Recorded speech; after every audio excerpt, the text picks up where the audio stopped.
प्रेम से बोलिए जिमुतवाहन भगवान की जय। प्यारे माताओं बहनों, आप सभी को मेरा सादर प्रणाम। मैं लक्ष्मी शर्मा आज आप सभी को सुनाने जा रही हूँ जितिया महापर्व की 5 पौराणिक और प्रचलित कथा। माताओं बहनों, आज हम सब आश्विन मास के कृष्णा पक्ष की अष्टमी तिथि का पावन व्रत जितिया का व्रत रख रहे हैं।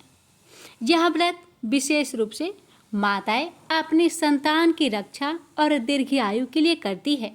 जितिया व्रत के प्रभाव से बच्चों की आयु बढ़ती है, उनका स्वास्थ्य अच्छा रहता है और उन पर आने वाले हर संकट को जिमुतवाहन भगवान जितिया माता दूर कर देती है। कहा गया है कि इस व्रत को करने वाली माताओं के बच्चों पर अकाल मृत्यु का भय नहीं रहता और परिवार में सुख शांति बनी रहती है। साथ ही इस व्रत से संतान को उत्तम बुद्धि, आयु और भाग्य का वरदान मिलता है। इसलिए जितिया व्रत को संतान रक्षा का सर्वोत्तम व्रत माना गया है और इस व्रत में कथा सुनना आवश्यक होता है, क्योंकि बिना कथा के व्रत अधूरा माना जाता है। तो माताओं बहनों, आज की इस वीडियो में मैं आप सभी को सुनाऊंगी जीवित पुत्रिका व्रत की 5 प्रचलित कथा। इस कथा को सुनने से ही आपका व्रत पूर्ण होगा। लेकिन हे माताओं बहनों, जीवित पुत्रिका कथा को आरंभ करने से पहले मैं आप सभी को एक गणेश भगवान की छोटी सी कथा सुनाने जा रही हूँ। तो आइए कथा शुरू करने से पहले भगवान से क्षमा प्रार्थना करते हैं कि हे प्रभु, आज मैं आपके चरणों में बैठकर जितिया व्रत की पावन कथा कहने जा रही हूँ। हे भगवान, यदि कथा कहने में मुझसे कोई गलती हो जाए, कोई शब्द आगे पीछे हो जाए तो मुझे क्षमा कर दीजिए। हे विघ्नहर्ता गणेश जी महाराज, मेरे ऊपर अपनी कृपा दृष्टि सदा सर्वदा बनाए रखे, मेरे बच्चों की रक्षा करे, उन्हें स्वस्थ और दीर्घायु और सुखी रखना, और जो माताएं बहनें इस कथा को श्रद्धा से सुन रही है उन पर भी अपनी असीम कृपा सदा सर्वदा बनाए रखना, उनके घर परिवार को सुख समृद्धि से भर देना, उनकी बच्चों की रक्षा करना और उनके व्रत को सफल करना। आइए सुनते हैं कथा। प्रेम से बोलिए गणेश भगवान की जय। भक्तों, एक समय की बात है, माता पार्वती स्नान करने जा रही थी। उन्होंने अपने शरीर के उपटन से एक छोटी सी बालक की मूर्ति बनाई और उसमें प्राण फूंक दिए और वही बालक गणेश जी कहलाए। माता ने गणेश जी से कहा, हे बेटा, मैं स्नान करने जा रही हूँ, तुम द्वार पर ही खड़े रहना और किसी को अंदर आने मत देना जब तक मैं ना बोलूँ। अब बेटा गणेश माता की आज्ञा पालन करने के लिए द्वार पर खड़े हो गए। भक्तों, इसी बीच भगवान शिव वहाँ आए और द्वार से अंदर जाने को चाह रहे थे, लेकिन उधर तो माता पार्वती ने गणेश जी को आज्ञा दिया था कि जब तक मैं ना कहूँ तब तक द्वार के अंदर किसी को आने मत देना। और भगवान गणेश तो जानते भी नहीं थे कि वह भगवान शिव है और मेरे पिता हैं, और ना ही शिव जी को पता था कि गणेश जी उनके पुत्र हैं। बस हुआ ये कि भगवान गणेश भगवान शिव जी को अंदर जाने नहीं देते हैं। अपनी माता की आज्ञा का पालन करके वहीं पर पिता को रोक देते हैं। अब भगवान शिव तो क्रोधित हो उठते हैं कि मेरा ही घर मुझे ही जाने नहीं मिल रहा है। इसलिए क्रोध में आकर उन्होंने गणेश जी का मस्तक त्रिशूल से काट दिए। अब भक्तों, जब माता पार्वती स्नान करके बाहर आई तो उन्होंने यह दृश्य देखा तो जोर जोर से विलाप करने लगी। अब माता के दुख से समस्त लोग कांप उठा। तब देवताओं के कहने पर भगवान शिव ने गणेश जी के शरीर में हाथी का सिर लगाकर उन्हें पुनः जीवित कर दिया। अब पार्वती माता प्रसन्न हो गई। तो भक्तों, इस प्रकार गणेश जी को प्रथम पूज्य, विघ्नहर्ता और मंगलकर्ता का दर्जा मिला। तभी से हर शुभ कार्य की शुरुआत में सबसे पहले गणपति बप्पा का स्मरण होती है। तो माताओं बहनों, इसलिए जितिया व्रत की कथा सुनने से पहले हम सब गणेश जी को प्रणाम करते हैं, ताकि व्रत में कोई भी विघ्न ना आए और हमारा व्रत पूर्ण फलदायी बने। प्रेम से बोलिए ओम गणेशाय नमः। तो आइए शुरू करते हैं जितिया व्रत की 5 पौराणिक कथा। प्रेम से बोलिए जिमुद्वाहन भगवान की जय, जितिया माता की जय।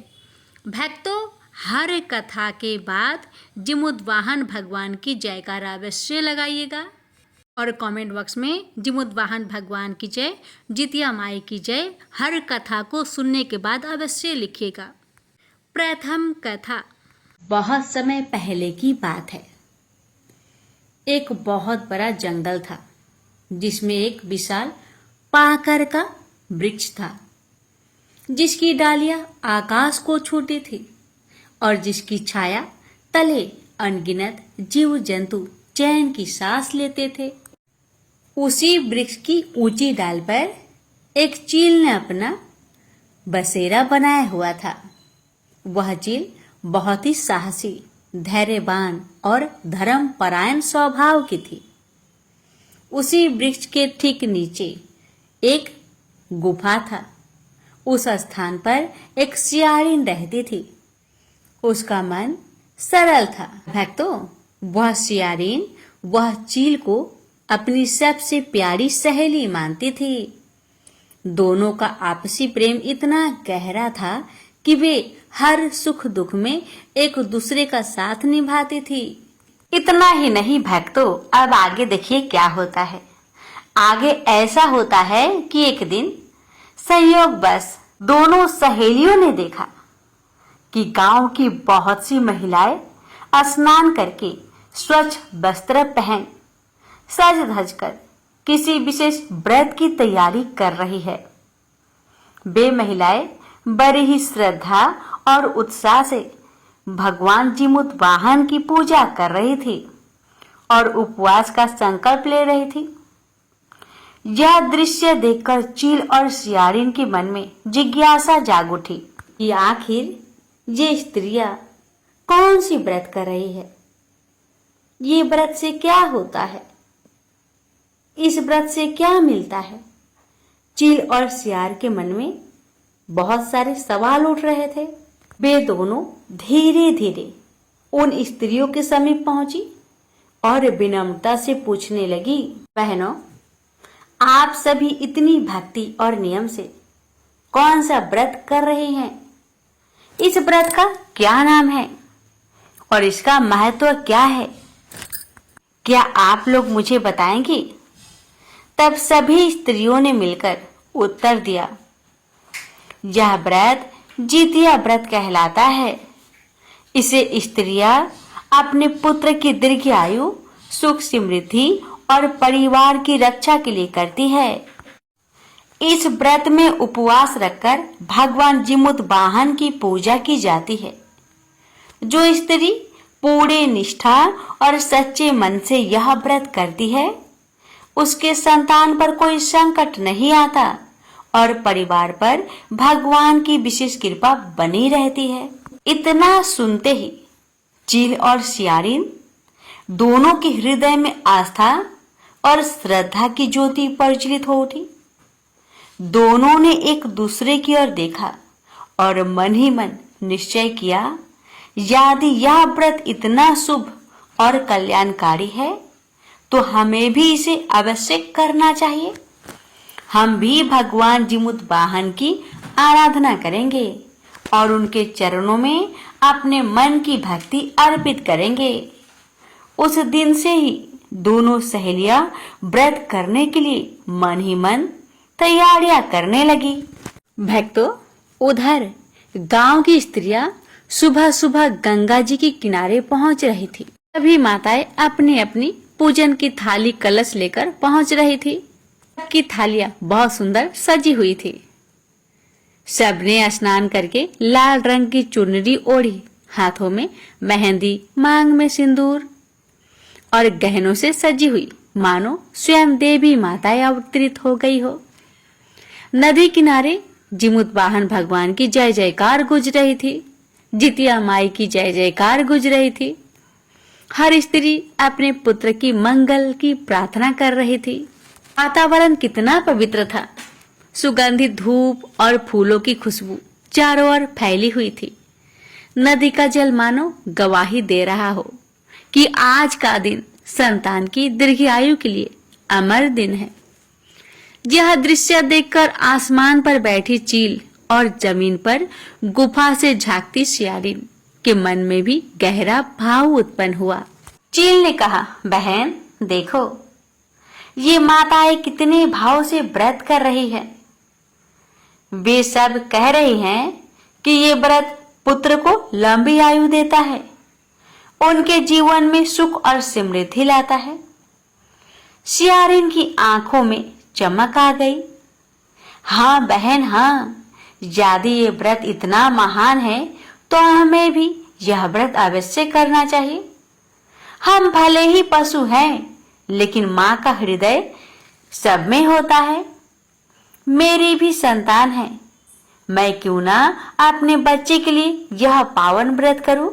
सियारिन की बातें सुन चील बोली, सच कहती हो बहन, प्रभु जिमुद्वाहन की कृपा से यह व्रत हमें भी शक्ति देगा। आओ हम दोनों आज संकल्प ले कि व्रत को पूरी निष्ठा से निभाएंगे। चाहे कैसी भी कठिनाई आए, हम नियम नहीं तोड़ेंगे। तो आपने सुना चील की वाणी। अब मैं भी आपसे प्रार्थना करती हूँ कि हे माताओं, हे बहनों, इस कथा को पूरा अवश्य सुनिएगा ताकि आपको व्रत का पूर्ण फल अवश्य प्राप्त हो। अब आगे आपने सुना कि चील ने कहा कि हम इस व्रत को बड़े ही नियम से करेंगे, नहीं तोड़ेंगे। और आगे दोनों सहेलियों ने आकाश और धरती को साक्षी मानकर व्रत का संकल्प लिया। हम जितिया व्रत रखेंगे, प्रभु पर भरोसा रखेंगे और अपने बच्चों की मंगल कामना करेंगी। यही है बहनों व्रत का सच्चा आरंभ, जब हृदय से संकल्प किया जाए। भक्तों, व्रत का दिन आ गया। पूरे नगर में एक दुखद समाचार फैला। एक बड़े व्यापारी का निधन हो गया है। घर घर में शोक छा गया। ढोल नगारों की जगह शंख और रोने की आवाजें गूंजने लगी। चिता सजाई जा रही थी। धुएं से आकाश भर गया था। उस दृश्य को देखकर हर हृदय भारी हो गया। सियारिन ने जब मृत्यु देखी तो उसके मन में विचार आया, जीवन कितना अस्थिर है। अगर भूख प्यास से मैं ही मर जाऊं तो मेरे बच्चों का क्या होगा? क्या सिर्फ नियम निभाने के लिए मैं अपने जीवन को संकट में डाल दूं? क्या ऐसा करना सही रहेगा? सियारिन अपने मन ही मन में सोच रही थी। भक्तों, धीरे धीरे सियारिन की भूख प्यास की पीड़ा बढ़ने लगी। पेट में चुभन होने लगी। गला सूख गया और सामने रखे अन्न द्रव ने उसे और कमजोर कर दिया। सियारिन ने सोचा, प्रभु बाद में कृपा करेंगे, लेकिन अभी तो व्रत तोड़ ही लेती हूँ, शायद इससे कुछ बुरा ना हो। और बहनों, उसने व्रत को तोड़ दिया, भूख और लालच के मारे।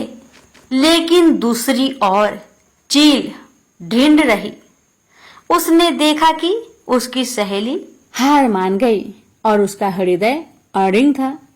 चील बोली, नहीं बहन, मैंने संकल्प लिया है तो मैं निभाऊंगी, चाहे कैसी भी कठिनाई आए। मैं प्रभु जिमुद्वाहन पर भरोसा रखूंगी। अगर उन्होंने मुझे यह अवसर दिया है तो मुझे इसकी परीक्षा देनी होगी। मैं हार नहीं मानूंगी। और बहनों, यही है व्रत की सच्ची शक्ति। जब जीवन में कठिनाई आती है और हम नियमों को निभाते हैं, तभी व्रत का फल मिलता है। बहनों, भगवान को पाना इतना आसान नहीं है। व्रत का फल पाना इतना आसान नहीं है। उसके लिए बहुत शरीर को तपाना पड़ता है, तभी भगवान प्राप्त होते हैं। ऐसे चील ने तपाया, वरना आसान समय में तो हर कोई व्रत को कर ही लेता है। असली परीक्षा तो तब होती है जब भूख प्यास सताए, मन डगमगाए और फिर भी हम प्रभु के भक्ति में अडिग रहे। भक्तों, अब समय बीता, युग बदला, जीवन का चक्र आगे बढ़ा और चील व सियारिन को पूर्व जन्म मिला।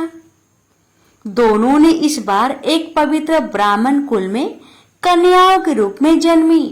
बड़ी बहन बनी सीलवती, छोटी बहन बनी कपूरावती, यानी बड़ी बहन का नाम था सीलवती और छोटी बहन का नाम रखा गया कपूरावती। दोनों में बचपन से ही भिन्नता स्पष्ट थी। सीलवती गंभीर, धर्मपरायण और धैर्यशील और कपूरावती चंचल, कामनाओं में डगमगाने वाली थी। विवाह के समय सीलवती का विवाह हुआ बुद्धिमान और सदाचारी बुद्धिसेन से और कपूरावती का विवाह हुआ राज वैभव से युक्त राजा मलाई केतु से। भगवान जिमुतवाहन की कृपा से सीलवती को 7 पुत्र का सौभाग्य प्राप्त हुआ। घर आंगन हंसी से गूंज उठा, माँ की गोदी खिलखिला उठी। परंतु कपूरावती के जीवन में अंधेरा छा गया। उसके गर्भ से जो भी बालक जन्म लेता तुरंत मृत्यु को प्राप्त हो जाता। ममता हर बार तरफ उठती, आंखें आंसुओं से भर जाती। कपूरावती का हृदय बार बार रोता, क्योंकि यह वही परिणाम था जो पिछले जन्म के अधूरे व्रत से जुड़ा हुआ था। व्रत का संकल्प तोड़ा गया था और उसका दुष्परिणाम अब उसकी गोद को उजाड़ रहा था। इसी तरह समय बीतता गया। सीलवती के 7 पुत्र बड़े होकर राजा के दरबार में सेवा करने लगे। वे विद्वान, पराक्रमी और गुणी थे। उनकी ख्याति पूरे नगर में फैल गई। इधर कपूरावती का मन बार बार खिन्न होता। उसकी गोद सोनी थी, हृदय में ममता जल रही थी। धीरे धीरे वह ईर्ष्या में डूब गई। उसने सोचा, मेरे पास राजमहल का वैभव है, पर बहन सीलवती के पास तो 7 पुत्र हैं। वह कितनी भाग्यशाली है और मैं कितनी अभागन। ईर्ष्या जब मन पर हावी होती है तो इंसान विवेक खो बैठता है। कपूरावती ने अपने पति राजा मलाई केतु से कहा, महाराज, मेरे मन का संताप आप नहीं समझ सकते। मेरी बहन की गोद भरी है और मेरी गोद सूनी। यदि सचमुच मुझसे प्रेम करते हैं तो उसके 7 पुत्र को नष्ट कर दीजिए। भक्तों, राजा मलाई केतु ने पत्नी की आज्ञा में आकर भयानक पाप किया। उसने सीलवती के 7 पुत्रों का वध करवा दिया। वध करवाने के बाद उनके कटे हुए सिर लाल वस्त्र में लपेटकर बर्तनों में रखा गया और उसे सीलवती के घर भेज दिया गया। उस दिन बुद्धिसेन के घर का वातावरण चारों ओर मातम, विलाप, आंसुओं की धारा। मां सीलवती की गोद उजड़ गई थी। शोक से व्याकुल सीलवती ने विलाप करते हुए आकाश की ओर देखा और पुकारा, हे जिमुतवाहन भगवान, आपने व्रत का संकल्प निभाने वालों की रक्षा का वचन दिया था। आज मेरी गोद उजड़ गई। मेरा हृदय चीख रहा है। कृपा कीजिए भगवान, कृपा कीजिए। भक्तिन की करुण पुकार सुनकर भगवान जिमुतवाहन स्वयं प्रकट हुए। उनका तेज ऐसा था कि पूरा घर अलौकिक हो उठा। भगवान जिमुतवाहन ने सीलवती के 7 पुत्र के कटे हुए धरों को लिया, मिट्टी से 7 सिर बनाए और अमृत की बूंदें छिड़क दी। क्षण भर में वे 7 पुत्र जीवित हो उठे। माँ की गोदी फिर से खिल उठी।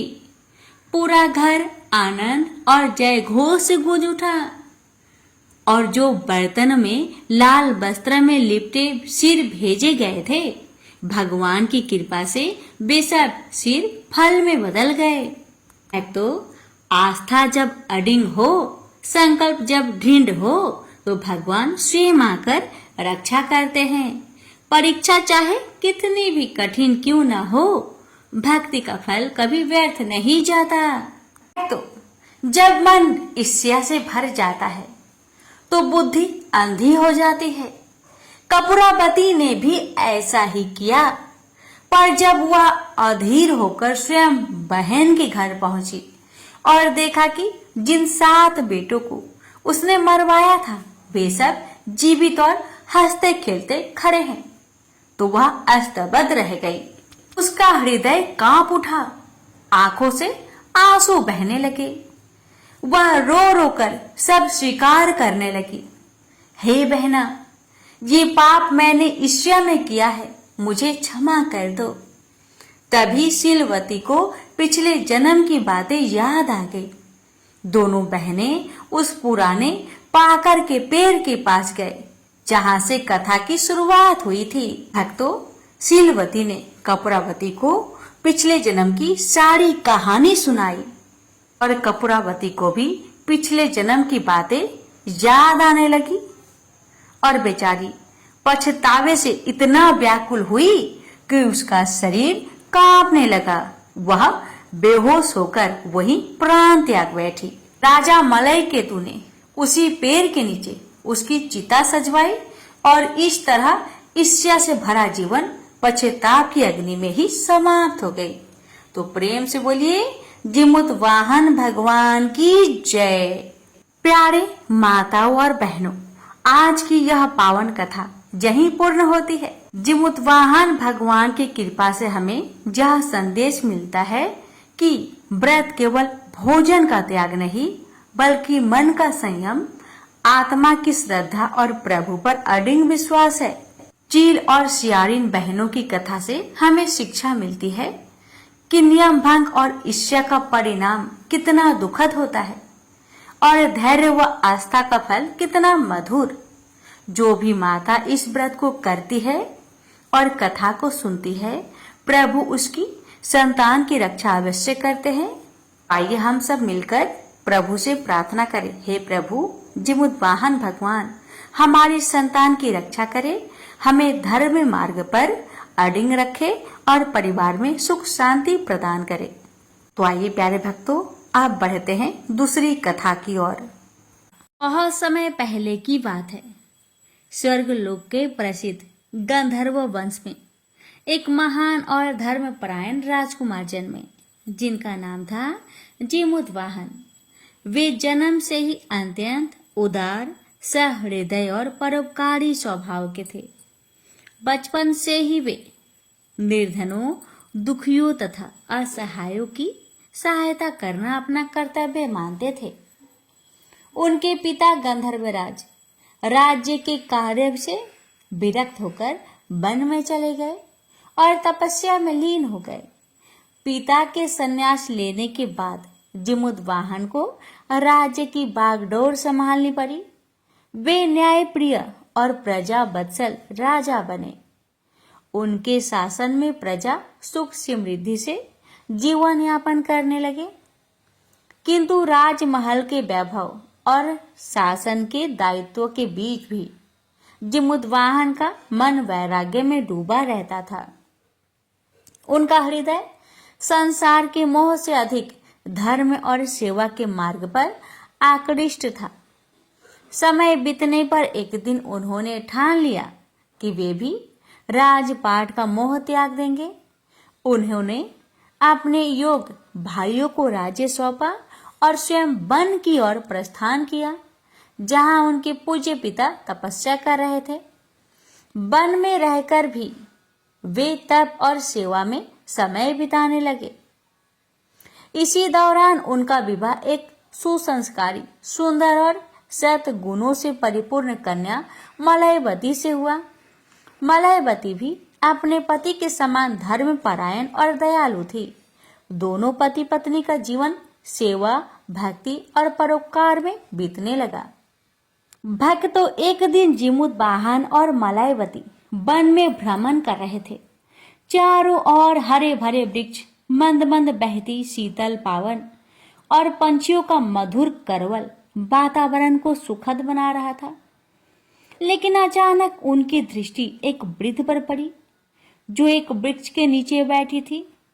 उसका चेहरा पीला पड़ चुका था, आंखों में आंसुओं की धारा बह रही थी और पूरा शरीर भय से कांप रहा था। जिमुतवाहन का हृदय करुणा से भर उठा। वे तुरंत उसके पास पहुंचे और कोमल स्वर में बोले, माता, आप इतनी व्याकुल और भयभीत क्यों हैं? आपको किस बात का दुख है? वृद्ध ने कांपते हुए स्वर में उत्तर दिया, पुत्र, मैं नागवंश से हूं। बहुत समय पहले हमारे पूर्वजों ने पक्षीराज गरुड़ को एक वचन दिया था कि प्रतिदिन हमारे वंश का एक नाग उसके पास भोजन के रूप में जाएगा ताकि वे अपनी भूख मिटा सके। यह प्रतिज्ञा हमारे लिए एक श्राप बन चुकी है। आज उस दुर्भाग्यपूर्ण क्रम में मेरे एकमात्र पुत्र शंखचूड़ की बारी है। वह आज गरुड़ का आहार बनेगा। यही सोचकर मेरा हृदय फटा जा रहा है। मैं मां हूं, अपने पुत्र को मृत्यु के मुंह में जाते नहीं देख सकती। इतना कहकर वृद्धा जोर जोर से रोने लगी। जिमुतवाहन ने उसकी व्यथा को ध्यान से सुना और उसके हृदय में दया का सागर उमड़ पड़ा और वे बोले, हे माता, आप चिंता ना करें। आज आपके पुत्र को कुछ भी नहीं होगा। वहां गरुड़ के पास नहीं जाएगा आपका बेटा। उसके स्थान पर मैं स्वयं वहां जाऊंगा। गरुड़ चाहे तो मुझे अपना आहार बना ले, पर मैं निर्दोष प्राण की बलि नहीं देने दूंगा। वृद्धा ने हाथ जोड़कर जिमुतवाहन से निवेदन किया, पुत्र, यह तुम्हारा धर्म है, परंतु यह निर्णय तुम्हें अपने प्राणों से हाथ धोने पर मजबूर कर देगा। तुम जैसे दयालु और महान व्यक्ति को खोना इस संसार के लिए बहुत बड़ी हानि होगी। लेकिन जिमुतवाहन अपने निश्चय से डिगे नहीं। वे मुस्कुराते हुए बोले, हे माते, यदि मेरा जीवन किसी के प्राण बचाने में काम आ जाए तो यही मेरे जीवन का सबसे बड़ा सौभाग्य होगा। निर्धारित समय पर वे अपने कंधे पर पुष्पमालाएं धारण करके शांति और साहस के साथ उस शिला की ओर चल पड़े जहां गरुड़ देव अपने आहार की प्रतीक्षा कर रहे थे। उनके चेहरे पर भय का नामो निशान नहीं था, बल्कि एक दिव्य तेज और आत्मबल झलक रहा था। भक्तों, जिमुतवाहन निर्धारित समय पर आ चुके थे। जिमुतवाहन ने अपने शरीर पर लाल रंग का वस्त्र धारण किया, जैसे कि नाग परंपरा में बलि देने के लिए प्रचलित था। उनके मन में तनिक भी भय नहीं था, बल्कि यह संतोष था कि आज उनकी वजह से एक निर्दोष युवक का जीवन बच जाएगा। गरुड़ देव आकाश से उतरे। उनकी विशाल पंखों की फरफराहट से वातावरण गूंज उठा, मानो आकाश में तूफान उमड़ पड़ा हो। तेज नुकीली आंखें, विशाल पंख और स्वर्णिम आभा से युक्त गरुड़ देव अपने नियत आहार की तलाश में थे। उन्होंने बिना किसी हिचक के जिमुतवाहन को अपने शक्तिशाली पंजों में दबोच लिया और आकाश की ओर उड़ चले। गरुड़ देव की गति इतनी तीव्र थी कि वायु का वेग भी पीछे छूट गया। आकाश में उड़ते समय जिमुतवाहन ने कोई प्रतिरोध नहीं किया, परंतु उनके नेत्र से आंसू की धारा बह रही थी और उनके होठों से हल्की कराह निकल रही थी। गरुड़ देव को यह देख आश्चर्य हुआ। उन्होंने सोचा, यह नाग तो मृत्यु से भयभीत होकर प्राण के लिए याचना कर रहा है। कुछ देर बाद गरुड़ देव एक ऊंचे पर्वत शिखर पर उतर आए। उन्होंने अपने पंजों की पकड़ ढीली की और जिमुतवाहन को भूमि पर रख दिया और गंभीर स्वर में उन्होंने पूछा, हे नाग, तुम रो क्यों रहे हो? क्या तुम मृत्यु से भयभीत हो? मैंने तो अनेक नागों को अपना आहार बनाया है, परंतु किसी में ऐसा संयम और शांत स्वभाव नहीं दिखा? तब जिमुतवाहन ने विनम्र स्वर में कहा, हे गरुड़देव, मैं नाग नहीं हूँ, मैं गंधर्व वंश का जिमुतवाहन हूँ। आज जिस युवक को आपके आहार के रूप में आना था, वह अपनी वृद्ध माता का इकलौता सहारा था। उसकी करुणा देखकर मैंने निश्चय किया कि उसके स्थान पर मैं स्वयं आपके समक्ष उपस्थित हो जाऊं, और मेरे रोने का कारण मृत्यु का भय नहीं था, बल्कि यह था कि मैं आपके आहार के रूप में असली नाग नहीं, बल्कि एक छल था। मुझे दुख था कि मैं आपको धोखा दे रहा हूँ। गरुड़ देव यह सुनकर स्तब्ध रह गए। उनके हृदय में जिमुतवाहन की दया, सत्यनिष्ठा और त्याग के प्रति गहरी श्रद्धा उमड़ आई।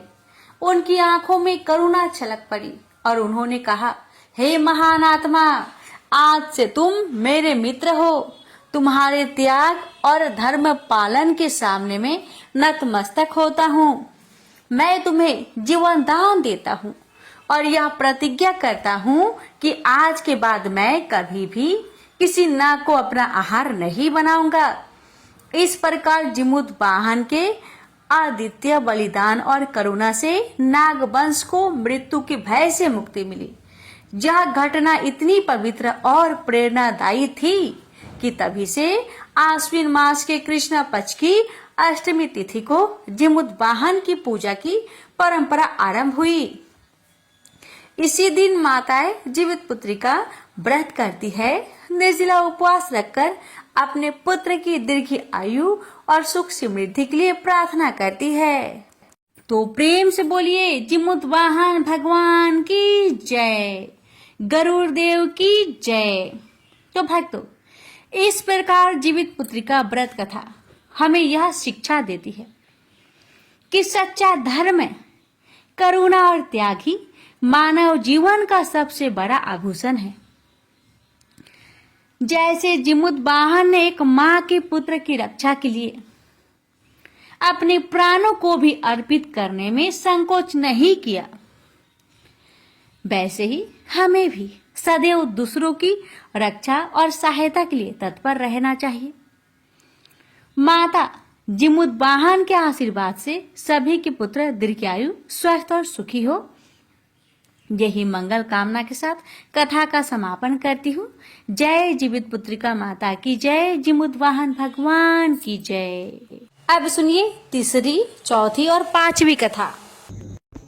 दो बहनें थी जिसका नाम था चूलिया और सियरिया।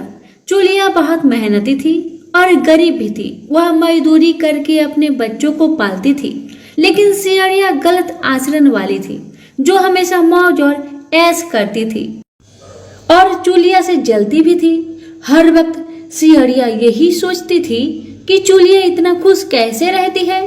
चूलिया की हंसी खुशी सियरिया से सहन नहीं हो पाती थी, जिसके कारण सियरिया चूलिया के संतानों को सताने की कई प्रयास कर चुकी थी और कई बार चूलिया के बच्चों को खत्म करने की कोशिश भी कर चुकी थी, किंतु चूलिया के तपस्या और व्रत के कारण उसके बच्चे हमेशा सुरक्षित बच जाया करते थे।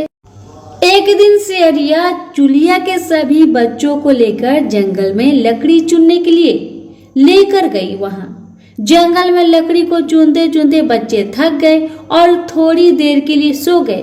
बच्चों को सोते देख सियरिया ने सभी बच्चों का सिर काट दिया और टोकरी में रखकर वापस घर आ गई और चूलिया को वह टोकरी भेज में दे दी और कहा कि दीदी, मैं जंगल से आपके लिए नारियल लाई हूँ, बच्चों को खिला देना। चूलिया ने उस टोकरी को उठाकर देखा नहीं और किनारे में रख दिया और अपने बच्चों की प्रतीक्षा करने में लग गई। जब शाम से रात हो गई और बच्चे वापस नहीं आए तो वह बहुत परेशान हो गई और बड़े ही करुण स्वर में जोर जोर से रोने लग गई।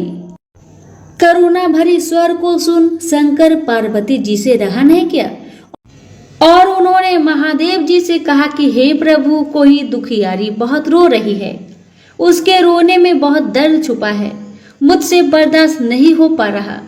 हमें चलकर देखना चाहिए कि कौन रो रहा है और क्यों रो रहा है। तब इस बात पर महादेव जी ने कहा कि यह मृत्यु लोक है और यहाँ पर यही सारी साधारण सी बात है, लेकिन पार्वती के हठ के कारण महादेव उनके सामने झुक गए और चूलिया के पास जाकर उसके रोने के कारण पूछने लगे। महादेव जी की पूछने पर चूलिया ने अपने रोने का कारण विस्तार से बता दिया।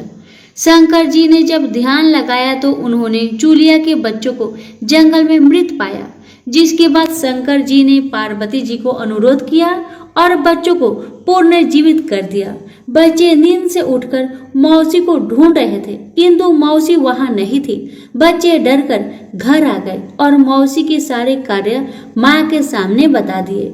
यह सब सुनकर चूलिया सियारिन के पास जाकर लड़ने लगी कि तुम मेरे बच्चे को जंगल में क्यों अकेला छोड़कर आई। दोनों बहनें में लड़ाई शुरू हो गई और यह लड़ाई 7 दिन 7 रात तक चल रही, जिसके बाद दोनों ने उस जंगल में एक तपस्वी को घटना सुनाई। घटना को सुनने के बाद तपस्वी ने दोनों को आदेश दिया कि तुम दोनों जाकर पास में खेल रहे बच्चों को बाल से पकड़कर घसीटते हुए मेरे पास लेकर आओ, उसके बाद मैं निर्णय करूंगा। चूलिया बच्चे की माँ थी, उसने बच्चों की पीड़ा देखी नहीं जा सकी। उसने महात्मा के वचनों का पालन नहीं किया, लेकिन सियारिया दौड़ती हुई गई और खेलते हुए बच्चों को बाल से पकड़कर खींचकर ले आई। जिसके बाद तपस्वी ने सियारिया को यह श्राप दिया कि हर जन्म में इसी प्रकार तू सदैव जलती रहेगी और दुखी होती रहेगी। जो महिला किसी बच्चे की पीड़ा और माँ की ममता को नहीं जानती, वो जीवन भर धरती पर दुख भोगने के अलावा और कुछ नहीं कर पाएगी। प्रेम से बोले जीवत भगवान की जय। अब सुनिए चौथी कथा। 2 बहनें थी, एक का नाम था सुखिया और दूसरी का नाम था दुखिया। दोनों का भाग्य उनके नाम जैसा ही था। दुखिया गरीब थी और बहुत दुखी रहती थी। सुखिया अमीर थी और हमेशा सुखी रहती थी। दोनों एक ही गांव में रहती थी। दुखिया सुखिया के घर में काम करती थी, साफ सफाई करती थी, खाना बनाती थी और जो खाना बच जाता था वह खाना सुखिया दुखिया को दे देती थी। इसी तरह दुखिया का घर चलता था। समय बीतता गया, दोनों को बच्चे थे। सुखिया को 2 पुत्र थे और दुखिया को भी 2 पुत्र थे। जब जितिया का व्रत आया तो दोनों बहन जितिया का व्रत रखती थी। दुखिया सुखिया के घर में काम करती थी। व्रत के दिन दुखिया ने सुखिया के घर में जो चावल फटका, उससे जो खुर्दी निकला वह अपने लिए रख ली और साफ चावल सुखिया को दे दी। फिर साग चुनी। साग चुनने का मतलब पत्तियों को डंडल से अलग करना। बढ़िया वाला साग सुखिया के लिए रख दी और जो डंडल था वह अपने लिए रखी। अब दुखिया ने सुखिया का घर सारा खाना बना दिया और अपने घर चावल की खुर्दी और साग की डंडल लेकर गई। बनाने के लिए खुर्दी का चावल और साग की डंडल बनाकर वह खाना अपने बच्चों को खिलाई और खुद भी खाई। उसके बाद दुखिया सोने चली गई। आधी रात में एक बूढ़ी औरत उसके घर पर आकर दरवाजा खटखटाती है तो दुखिया पूछती है कौन है। तब बूढ़ी बोलती है बेटा हम हैं। दुखिया ने उठकर फटाक खोला और पूछती है अम्मा आपको क्या चाहिए, इतनी रात में आप यहाँ किस लिए आई हो। बूढ़ी बोलती है बेटा मुझे बहुत भूख लगी है, कुछ खाने को दे दो। दुखिया उसे घर के अंदर ले आती है और कहती है हम लोग बहुत गरीब हैं, आज मैंने खुर्दी का चावल और साग की डंडल बनाया है, क्या आप खाएंगी। तो बूढ़ी कहती है हाँ क्यों नहीं खाएंगे, हमें बहुत भूख लगी है, हम वही खाएंगे। दुखिया अंदर जाकर खुर्दी चावल और साग की डंडल लाती है और बूढ़ी को देती है खाने के लिए। बूढ़ी खाना खाने के बाद कहती है कि मुझे अच्छे से कुछ दिखाई नहीं देता, इतनी रात के अंधेरे में मैं अपने घर कैसे जाऊंगी। तो दुखिया कहती है कोई बात नहीं, आप यहीं पर सो जाइए, सुबह अपने घर चले जाना। तो बूढ़ी दुखिया के घर में ही सो जाती है। फिर थोड़ी देर बाद उठकर बूढ़ी बोलती है बेटा मुझे पैखाना लगी है, कहाँ करूँ। तो दुखिया कहती है मेरे घर में बाथरूम नहीं है, इसलिए आप उधर कोने में कर लीजिए। बूढ़ी पूछती है कि बेटा भर भर करे या छर छर करे। दुखिया नींद में थी तो कहती है, माता जी भर भर कर दो, मैं सुबह साफ कर दूंगी। फिर थोड़ी देर बाद बूढ़ी पूछती है कि बेटा मैं अपने हाथ कहाँ साफ करूं? तो दुखिया कहती है, आप मेरे सर में अपने हाथ को साफ कर लीजिए। जब सुबह होती है तो दुखिया को यह सब सपने जैसा लगता है कि सोते समय मुझे कोई सपना आया होगा। वह ज्यादा कुछ नहीं सोचती और नदी में नहाने के लिए चली जाती है। जब वह नदी में नहाती है और अपने बाल धोती है तो उसके बालों से होते हुए जो पानी बहता है वह सोने का पानी होता है। आसपास की सभी महिलाएं यह देखकर चकित हो जाती है और कहती है कि तुम्हारे बालों से तो सोने का पानी गिर रहा है, क्या बात है। फिर उसे रात की सारी बात याद आती है। वह दौड़कर अपने घर की ओर भागती है, यह सोचकर कि उसका घर पैखाना से गंदा हुआ होगा, पहले उसको साफ करना होगा। जब वह अपने घर जाती है तो देखती है कि घर के हर कोने में ढेर सारा सोना बिखरा पड़ा है। यह सब देखकर दुखिया बहुत खुश हो जाती है और सोचती है कि जीतमान बाबा की कृपा है, यह सब तो माता का रूप धारण करके मेरे घर आए और मुझे इतना आशीर्वाद दिए। अब दुखिया अमीर हो जाती है और सुखिया के घर जाकर काम करना बंद कर देती है। दुखिया जब अपना व्रत पूरा करती है तो अपने पुत्र से कहती है कि जाओ मौसी के घर से तराजू लेकर आओ, यह नापने के लिए कि यह सोना कितना है। बच्चा बहुत खुशी से सुखिया मौसी के घर जाता है और तराजू मांगता है तो सुखिया पूछती है कि तराजू पर क्या नापना है। तो बच्चा बोलता है, मेरे घर में बहुत ढेर सारा सोना है, उसी को मम्मी नापेगी। सुखिया कहती है, खाने के लिए तुम्हारे पास कुछ भी नहीं है और सोना नापोगे, मुझसे झूठ कहते हो। तो बच्चा कहता है, नहीं मैं झूठ नहीं बोल रहा हूँ। सुखिया सोचती है जब तराजू मांगा है तो कुछ ना कुछ तो जरूर नापना होगा, इसलिए वह तराजू के पीछे गोंद लगा देती है कि जो भी नापेगा वह थोड़ा सा इसमें चिपक जाएगा। दुखिया जब तराजू पर सोना नापती है तो कुछ सोना का टुकड़ा उस बूंद में चिपक जाता है। जब बच्चा तराजू लौटाने आता है तो सुखिया उसको उलट पुलट कर देखती है तो उसे तराजू में सोना लगा हुआ मिलता है। सुखिया सोचती है उसके घर में जरूर कहीं से सोना आया होगा, इसलिए वह कई दिन से काम पर भी नहीं आ रही है। सुखिया उसके घर जाकर देखती है कि यह सोना कहाँ से आया। जब सुखिया दुखिया के पास जाकर पूछती है कि तुम्हारे पास कहाँ से इतना सोना आया कि तुम तराजू मंगाई नापने के लिए, तो दुखिया उस रात की सारी कहानी अपनी बहन सुखिया को बताती है। दुखिया का मन एकदम सच्चा था, इसलिए वह सब कुछ बता देती है। लेकिन सुखिया के मन में लालच आने लगा कि दुखिया के पास हमसे ज्यादा धन आ गया, अब अगले जितिया में मैं भी खुर्दी का चावल और साग का डंडल बनाऊंगी। फिर अगले साल जितिया व्रत दोनों बहन ने रखा। सुखिया के पास हर तरह का सुख था और धन भी था, फिर भी वह जितिया के दिन चावल फटक कर साग चावल फेंक दी और खुर्दी अपने पास रख ली। साग को तोड़कर पतिया फेंक दी और डंडल अपने पास रख ली और वही बनाई। खा पीकर पूजा पाठ करके सोने चली गई। फिर आधी रात में उसके घर में भी बूढ़ी आई और दरवाजा खटखटाती है। सुखिया उसका इंतजार कर रही होती है। वह तुरंत दरवाजा खोलकर बूढ़ी को अपने घर के अंदर ले आती है।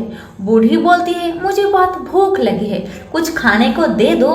तो सुखिया कहती है, मैंने खुर्दी का चावल और डंडल का साग बनाया है। बूढ़ी बोलती है, कोई बात नहीं, मैं खाऊंगी। तो सुखिया परोस देती है और वह सोने चली जाती है। बूढ़ी बोलती है, मैं घर नहीं जा सकती, मुझे दिखाई नहीं देता। तो सुखिया कहती है, कोई बात नहीं, आप यहीं सो जाओ। थोड़ी देर बाद बूढ़ी फिर बोलती है कि मुझे पैखाना लगी है, कहाँ करूं? तो सुखिया कहती है, वही कोने में कर लीजिए। फिर थोड़ी देर बाद बूढ़ी पूछती है कि भर भर करे या छड़। इस समय सुखिया को याद नहीं आता कि दुखिया ने क्या बोला था। तो सुखिया बोली, माँ छड़ कर दीजिए। फिर बूढ़ी पूछती है कि बेटा मैं अपना हाथ कहाँ साफ करूं? सुखिया कहती है मेरे सर में साफ कर दीजिए। बूढ़ी अपना हाथ सुखिया के सर में साफ कर देती है। जब सुखिया सुबह उठती है तो उसका पूरा घर गंदगी से भरा पड़ा होता है और उसके बाल में भी बहुत गंदगी लगी होती है। यह सब देखकर सुखिया बहुत दुखी हो जाती है और उसे बहुत गुस्सा भी आता है। वह अपनी बहन दुखिया को बुलाती है और उसको गुस्सा करती है कि तुमने हमसे झूठ कहा और मेरा पूरा घर गंदा करवा दिया। तो दुखिया पूछती है कि तुमने क्या कहा था, भर भर या छर? तो सुखिया कहती है मैं तो छर बोली। तो दुखिया कहती है यहीं पर तो तुमने गलती करी और तुम्हारे पास तो सब कुछ था, किसी चीज की कमी नहीं थी, फिर भी तुमने लालच किया। मेरे पास तो कुछ भी नहीं था, तुम्हारे पास तो सब कुछ था। तुम्हारे घर जीतमन बाबा भेष बदल कर आए, लेकिन फिर भी तुमने उन्हें अच्छा खाना नहीं परोसा। मेरे पास तो कुछ भी नहीं था, इसलिए मैंने उन्हें कुर्दी का चावल और साग का डंडल परोसा था। तुमने अपने घर आए भगवान का अपमान किया, सब कुछ रहते हुए भी। तुमने साग और भात खिलाया। तुम्हारे पास सब कुछ होते हुए भी तुम्हें लालच करना नहीं चाहिए, इसलिए तुम्हारे साथ बुरा हुआ। जितिया का व्रत लालच से नहीं, श्रद्धा और विश्वास से कीजिए। प्रेम से बोलिए ज्योत भगवान की जय। जितिया व्रत की पारण कथा। इस कथा को पारण करने से पहले जरूर श्रवण करें, क्योंकि इस कथा में बहुत बड़ी जानकारी है जिसे हर माताएं नहीं जानती। शायद आप भी ना जानती हो, इसलिए कथा को पूरा जरूर श्रवण करें। और जितनी भी माताएं जितिया का व्रत कर रही हैं, उन सभी के पास शेयर करें, ताकि उन्हें भी यह महत्वपूर्ण जानकारी प्राप्त हो। कहते हैं ना, कर भला तो हो भला। इसलिए वीडियो को सभी के पास शेयर करें कि भगवान की कृपा आप पर, आपके संतान पर, हम पर, हमारे और आपके पूरे परिवार पर सदा बनी रहे। तो प्रेम से बोलिए ज्योत भगवान की जय। तो चलिए माताओं और बहनों, हाथों को जोड़िए, ज्योत भगवान का ध्यान धरिए और इस कथा का श्रवण कीजिए। कथा इस प्रकार है कि बहुत समय पहले की बात है। किसी गांव में एक गरीब पति पत्नी रहते थे, जिनका अभी नया नया विवाह हुआ था।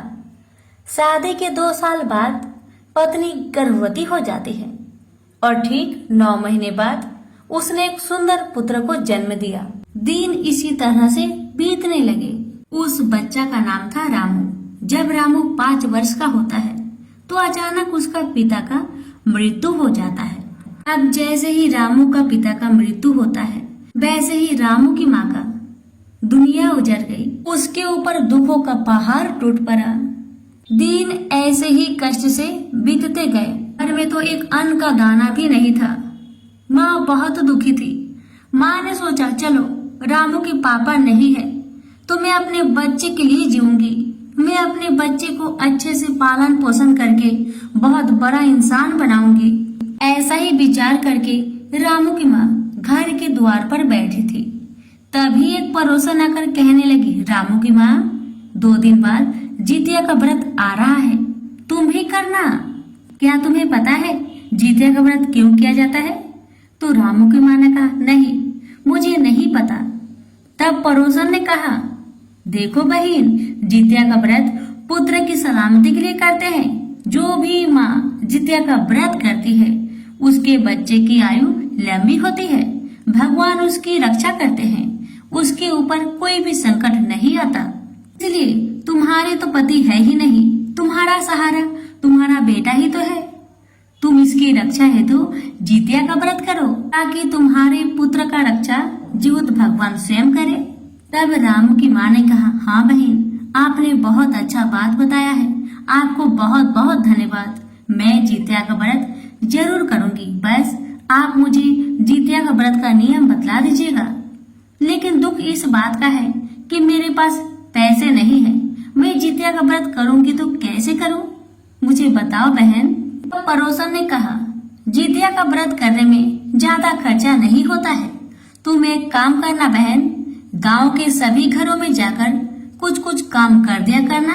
उसी के बदले में गांव वाले तुम्हें कुछ कुछ दे दिया करेंगे या फिर कुछ पैसे दे दिया करेंगे। उसी पैसे से तुम जितिया का व्रत करना। तब रामू की माँ ने कहा, हाँ बहन, आप तो अच्छी बात कही। मैं जरूर लोगों के घर में जाऊंगी और कामकाज करूंगी और जो पैसे मिलेंगे मैं उससे ही जितिया का व्रत करूंगी।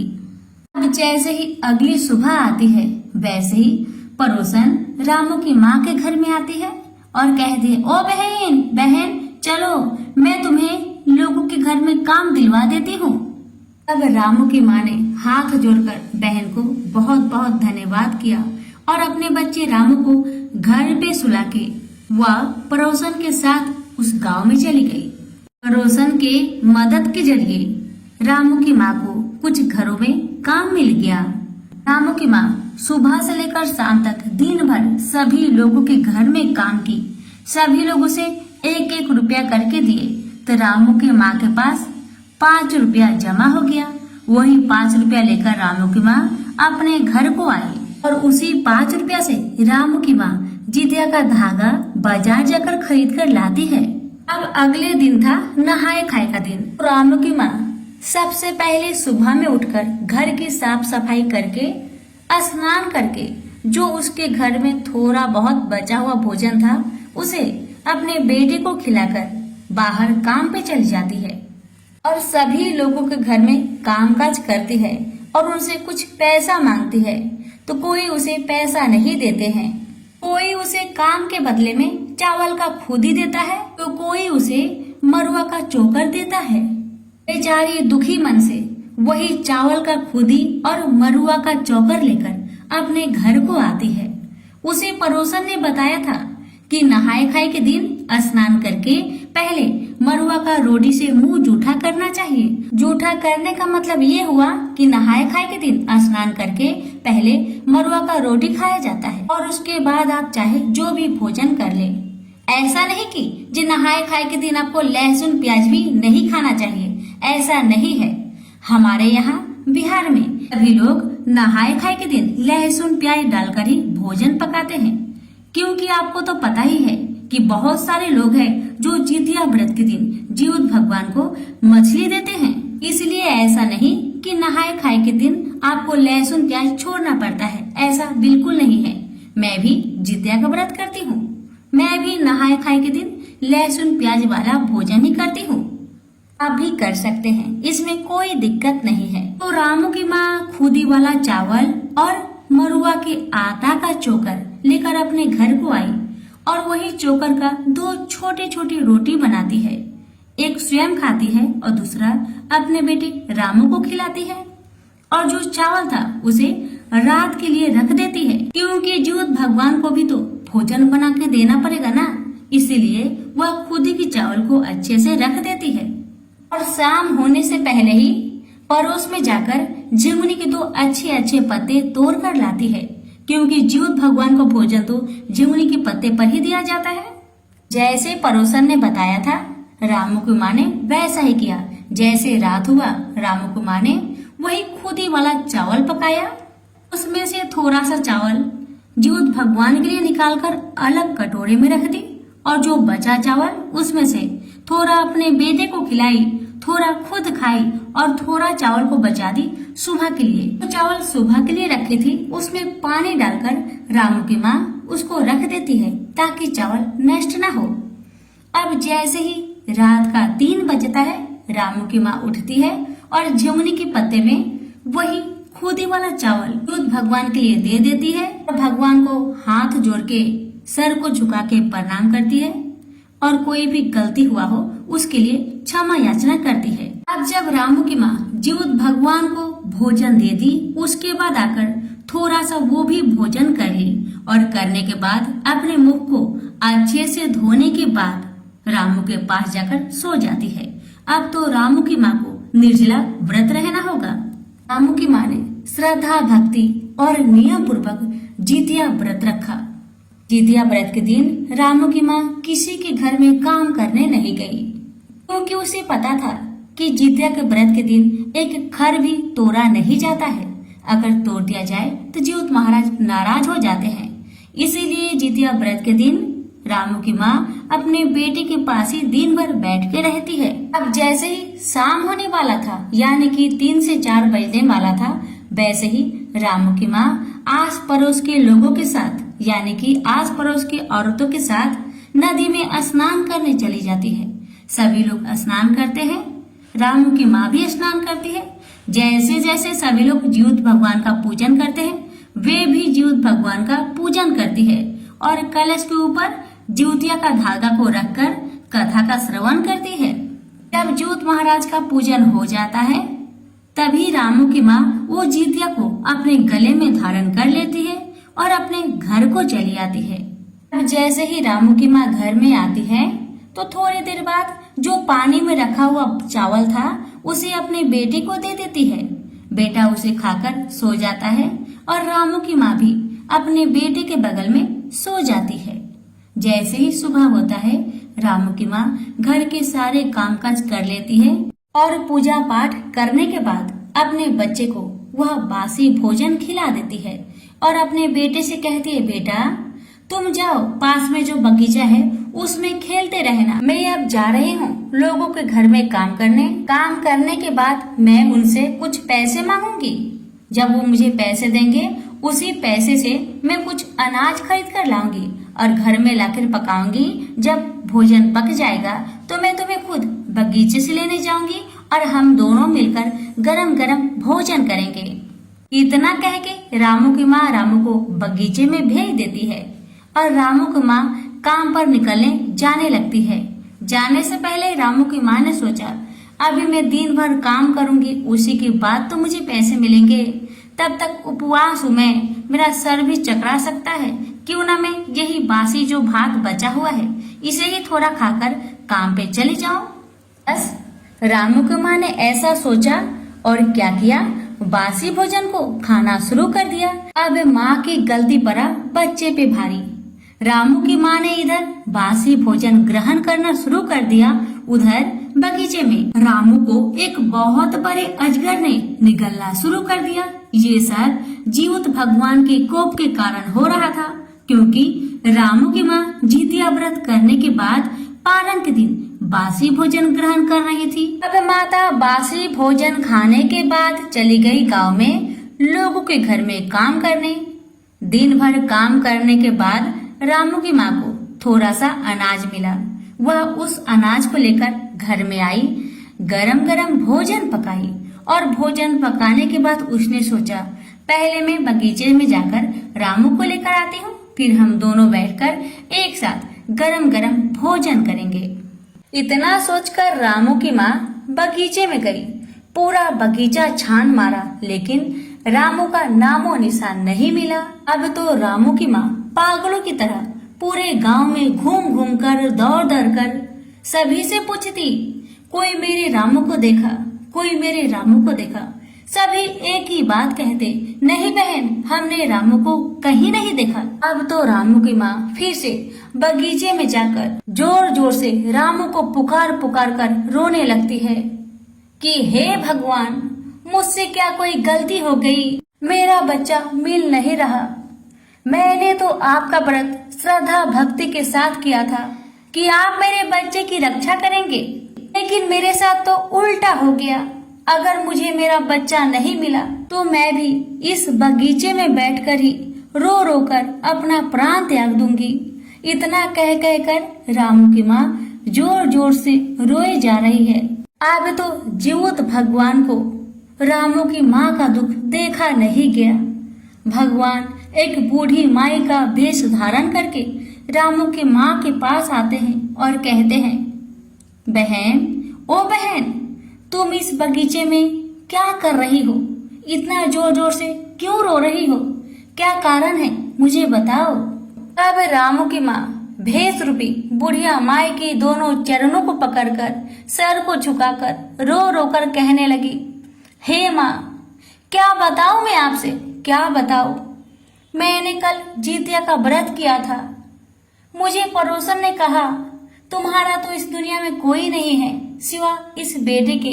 उसकी सलामती के लिए तुम जितिया का व्रत करो, तुम ज्योत पुत्र का व्रत करो। इससे तुम्हारी बच्चे की रक्षा जीवित भगवान स्वयं करेंगे। बस मैं पड़ोसन की बात मानकर नियम पूर्वक श्रद्धा भक्ति के साथ जीवित महाराज का व्रत किया, लेकिन मेरे साथ तो उल्टा हो गया। मैंने जितिया व्रत किया और आज पारण के दिन मेरा बेटा मुझसे दूर चला गया। मेरा बेटा मुझे मिल नहीं रहा। अगर मुझे मेरा बेटा नहीं मिला माँ, तो मैं अपना प्राण त्याग दूंगी। तब भेष रूपी बुढ़िया माई कहने लगी, बेटी तुमने जितिया का व्रत किया है, श्रद्धा भक्ति के साथ किया है, तो अब तुम चिंता क्यों कर रही हो? तुम्हारे बच्चे की रक्षा जीवित महाराज करेंगे। तुम जीवित महाराज पे भरोसा करो, तुम्हारे बच्चे को कुछ नहीं होगा। लेकिन तुम बताओ, जितिया का व्रत तुमने किया तो पारण कैसे किया, किस चीज से किया, मुझे बताओ। तब रामू की माँ ने कहा, माँ मैं तो बहुत गरीब हूँ, मेरा उस दुनिया में कौन है माँ रामू के सिवा। मैंने निर्जला व्रत रहा। पारण करने के लिए मेरे घर में कुछ भी नहीं था। जो रात को मैंने भोजन पकाया था, उसी भोजन को मैंने पानी डालकर रख दिया था। मैंने सोचा कि दिन भर में काम करूंगी तभी तो मुझे भोजन कोई देगा, नहीं तो कौन मुझे भोजन देगा। बस यही सोचकर मैंने बासी चावल खाकर लोगों के घर में काम करने गई और उसके बाद मुझे रामू नहीं मिला। तब बुढ़िया माई कहने लगी, बेटी तुम्हारी गलती तो यहीं पर है। क्या तुम्हें पता नहीं कि जीवित भगवान का व्रत करने के बाद पारण गरम गरम भोजन से करना चाहिए? तुमने बासी भोजन किया है, इसीलिए जीवित भगवान तुमसे नाराज हो गए हैं। अब तो बुढ़िया माई की बातें सुन रामू की माँ बहुत घबरा गई, बहुत डर गई और कहने लगी, हे माँ, अगर मुझे मेरा बेटा नहीं मिला तो मैं अन्न जल त्याग कर मैं अपना प्राण त्याग दूंगी माँ, अपना प्राण त्याग दूंगी। मुझसे गलती हो गई माँ, मुझसे गलती हो गई। अब से मैं जितिया व्रत के दिन कभी भी बासी भोजन नहीं करूंगी माँ, बासी भोजन नहीं करूंगी। बस मुझे मेरा बेटा चाहिए माँ, बस मुझे मेरा बेटा चाहिए। तब भेष रूपी बुढ़िया माई कहने लगी, तुम चिंता मत करो, तुम्हारा बेटा तुम्हें मिल जाएगा। तुम अब अगले साल का इंतजार करो। अगले साल जब जितिया का व्रत आएगा, तब तुम फिर श्रद्धा भक्ति के साथ नियम अनुसार जितिया का व्रत करना। नहाए खाए के दिन नहाए खाए का नियम करना और पारण का दिन गरम गरम भात बनाना, गरम गरम चावल पकाना और उसका गरम गरम मार को फूक फूक कर पीना ताकि मुख तुम्हारा जले। जैसे ही तुम पारण के दिन फूक फूक कर गरम गरम मार पिएगी, वैसे ही तुम्हारा बेटा तुम्हें वापस मिल जाएगा। बस जीवित भगवान पर भरोसा रखो, तुम्हारे बच्चे को कुछ नहीं होगा। इतना कहकर जीवित महाराज वहाँ से अंतर्ध्यान हो गए। अब तो रामू की माँ वहाँ से अपने घर को आई और जितिया व्रत का इंतजार करने लगी कि कब जितिया व्रत आए, मैं श्रद्धा भक्ति से जीवित भगवान का व्रत करूं और मेरा बेटा मुझे वापस मिले। रामू की माँ ने मन में ठान लिया था कि जितिया का व्रत नियम पूर्वक करेगी और गरम गरम भोजन बनाकर पारण करेगी। अब दिन इसी तरह बीतने लगा और अगले साल का जितिया व्रत भी आ गया। तो रामू की माँ ने नियम पूर्वक नहाए खाए का दिन नहाए खाए का नियम किया और दूसरे दिन निर्जला व्रत रही और तीसरे दिन यानी कि पारण के दिन रामू की माँ ने बुढ़िया माई के बताए अनुसार उसने गरम गरम चावल बनाकर गरम गरम मार को फूक फूक कर पीना शुरू कर दिया। जैसे जैसे रामू की माँ मार को फूक फूक कर पी रही है, वैसे वैसे रामू को अजगर उगलते जा रहा है। अब जैसे ही अजगर रामू को उगल दिया, वैसे ही जीवित महाराज बुढ़िया माई के रूप धारण करके रामू को लेकर रामू की माँ के घर पे छोड़कर वहाँ से अंतर्ध्यान हो जाते हैं। तो रामू अपने घर में जाके अपनी माँ को जोर से पकड़ लेता है और माँ से कहने लगता है, माँ आपने तो कहा था काम करके आएंगी, कुछ अनाज लाएंगी तो गरम गरम भोजन पकाएंगी, उसके बाद मुझे बगीचे से लेने आएंगी। आप तो आई नहीं माँ, आप तो भूल गई। मैं कब से आपका इंतजार कर रहा था माँ। माँ ने रामू की बातें सुनकर रामू को जोर से अपनी बाहों में पकड़ लिया और जोर जोर से रोने लगी और जीवित भगवान का जय जयकार करने लगी और कहने लगी, हे जीवित महाराज, आपका महिमा अपार है। हे भगवान, मुझसे जो भी गलती हुआ उसे क्षमा करे। आपसे मैं दुनिया भर में ये प्रचार कर दूं कि जितने भी माताएं जितिया का व्रत करती है वो सभी गरम गरम भोजन से पालन करें। हे जीउत महाराज, जैसे आपने रामू की रक्षा की वैसे सभी की लाल की रक्षा करना, सभी के परिवार की रक्षा करना। जिसके पुत्र है उसे सलामत रखना, जिसके पुत्र ना हो उसे पुत्र देना। तो सभी मिलकर बोलिए जीउत भगवान की जय। कथा को लाइक शेयर जरूर करें। आप सभी की मनोकामना को जीउत भगवान पूरा करेंगे। धन्यवाद। क्षमा प्रार्थना। हे करुणामयी जितिया माता, हे जिमुद वाहन भगवान, आज इस व्रत की कथा सुनाने और सुनने का सौभाग्य आपने दिया, इसके लिए हम सभी आपके चरणों में कृतज्ञ हैं। यदि कथा कहने वाले से उच्चारण में, नियमों में या कोई विशेष प्रकार से भूल चूक हो गई हो तो उसे क्षमा करें, और जो भक्त श्रद्धा से कथा सुन रहे हैं उनसे भी यदि मन, वचन या कर्म से कोई त्रुटि हो गई हो तो हे माता, हे जीउत वाहन भगवान, कृपया उसे भी क्षमा करें। हे जितिया माई, आपकी कृपा से कथा कहने वालों की भी सभी मनोकामना पूर्ण हो और कथा सुनने वाले सभी भक्तों की भी सारी इच्छाएं पूर्ण हो। संतान की रक्षा, सुख, समृद्धि और दीर्घायु आशीर्वाद सबको प्रदान करे। आपकी शरण में आकर यह व्रत पूर्ण माने और हम सभी पर अपनी अनंत कृपा बरसाए रखे। अब सुनिए जितिया व्रत की आरती। ओम जय कश्यप नंदन, प्रभु जय आदिति नंदन।